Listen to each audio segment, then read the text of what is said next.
Gear, Assemblywoman, we know the summer seems to be a very slow months in the legislature. However, I know that last year when we had spoken, you had been a co-sponsor on a bill regarding, handgun sort of restrictions here in New Jersey.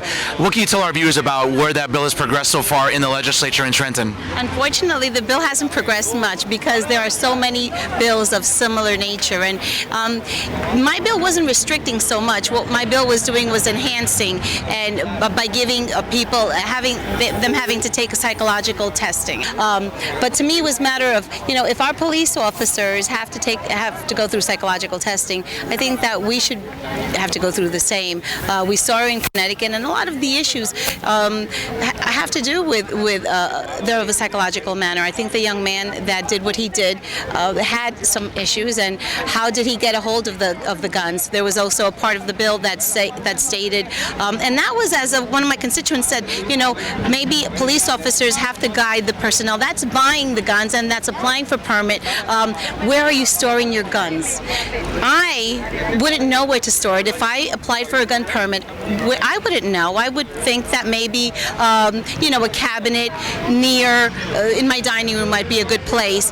If a police officer went into my home and he could say to me, well, Angelica, I think that this place might not be better because you have an 8-year-old and she could get to it, maybe this place, make suggestions.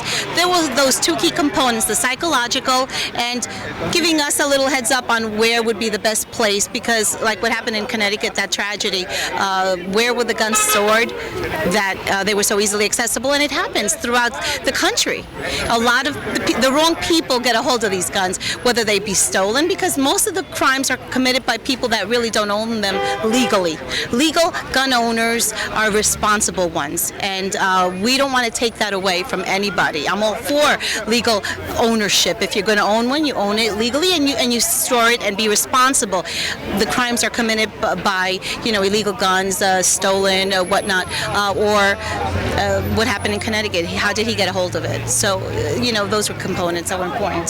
Assemblywoman, you talked about the rest of the country in terms of about legal gun ownership. Other states in the country that have lower gun violence incidents, according to the FBI uniform crime reports, state that those are the states that have open carry permits available for residents, though. Do you see New Jersey moving in a direction eventually in the future where open carry might be a possibility for gun owners here in the state of New Jersey? I don't think it's the best way right now. I feel that I don't think that the state of New Jersey is ready for that. I don't see the crimes committed in the state. I mean, we have a lot of crimes that are committed here with, unfortunately, like other states do. But I think that if there's a lot of components that come to carrying a gun and being responsible and knowing how to react. And I don't think that most people in a state of crisis might be able to react the same way that a police officer that is trained to react in a moment of crisis.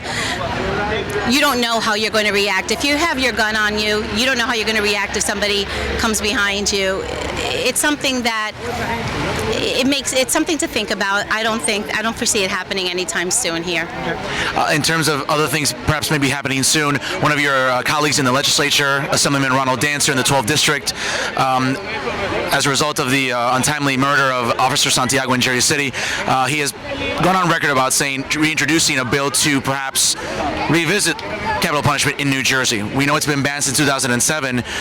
Should that bill progress through the legislature, per Assemblyman Dancer, would you support reintroducing capital punishment here in New Jersey? I'd have to take a look at the whole bill, the components of the bill, because we have seen in the past a lot of people that have gone to serve time, and years later DNA has come up and they have been innocent.